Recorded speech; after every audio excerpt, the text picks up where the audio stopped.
Well, hello everybody, and I hope you're all well.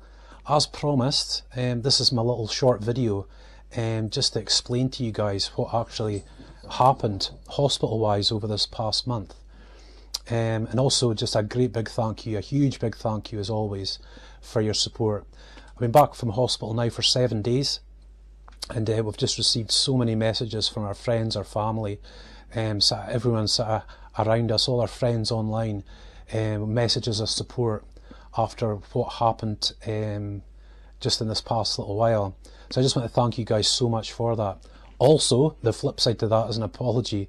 The hospital I was transferred to had no internet access at all for patients, so I couldn't even keep in contact with you at all.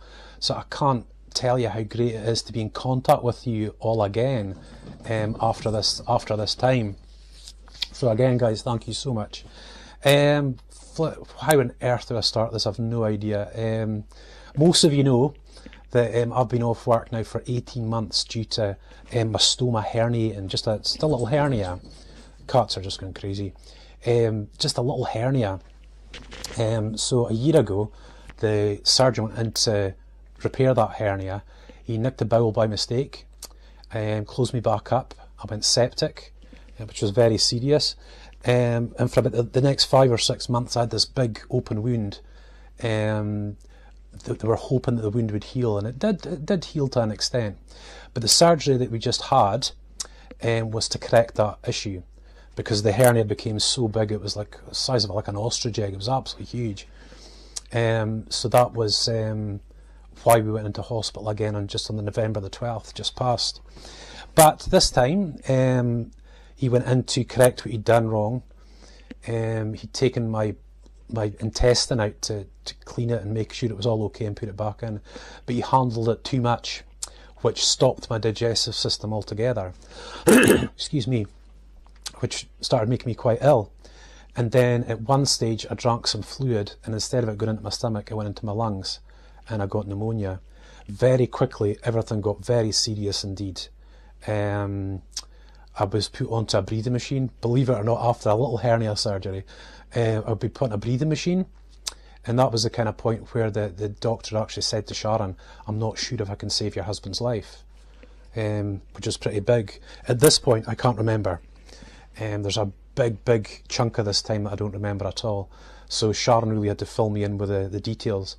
But I got rushed through to a big hospital in our region called ARI, Aberdeen Royal Infirmary, which is about 1 hour and 3/4, maybe 2 hours from the house. And big hospital, absolutely amazing. But they took me through there to put me in their intensive care unit.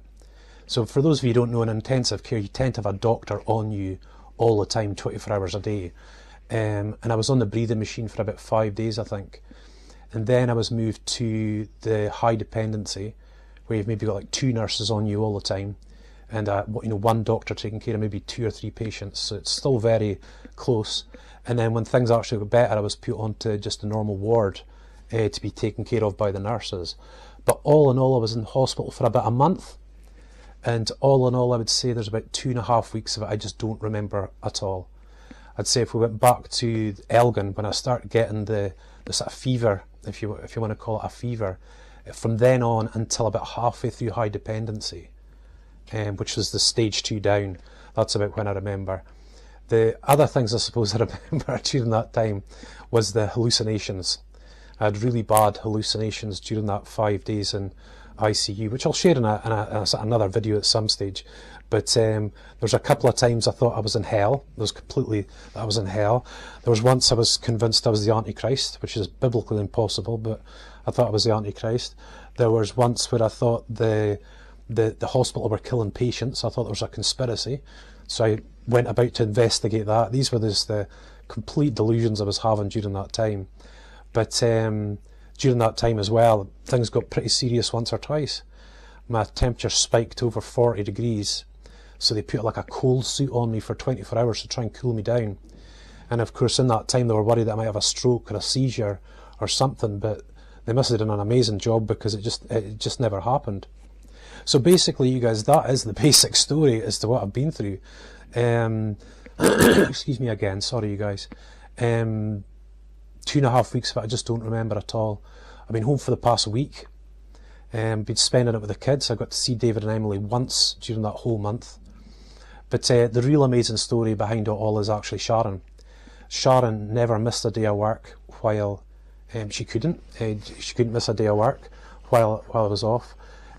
She kept the kids totally on the level, kept them back and forth to school. They were going to their Christmas fete, their Christmas dances, just knowing that Daddy was in hospital.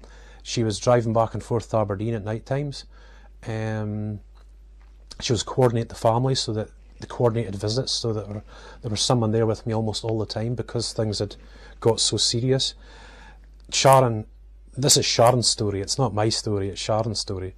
And it's that kind of story that I really want to share with you guys. Number one, because of just how amazing my wife is. She's proved it once again. And number two, especially for those of you that might not believe in Jesus, I want to show you guys how God upholds people in real time. We believe very much in a God that it's a daily relationship, that a God that wants to be part of everything that you do.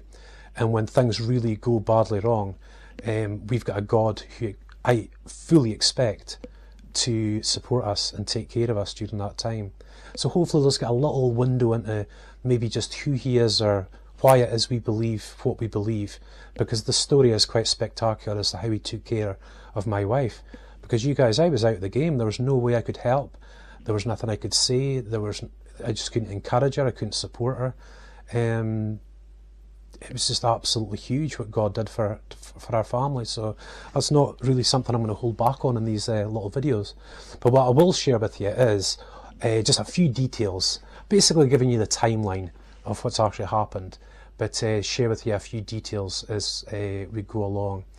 Some of them are funny, some of them are very serious, but hopefully you'll see some teaching in that. Hopefully you'll see some stuff in there that'll better help you help other people when they're going through stuff that's very similar. So again, you guys, I just come back to the amazing support that we get from you guys during these times. Hopefully this is the last surgeries. I'm doing okay now. When I got home, I'd lost a lot of muscle mass.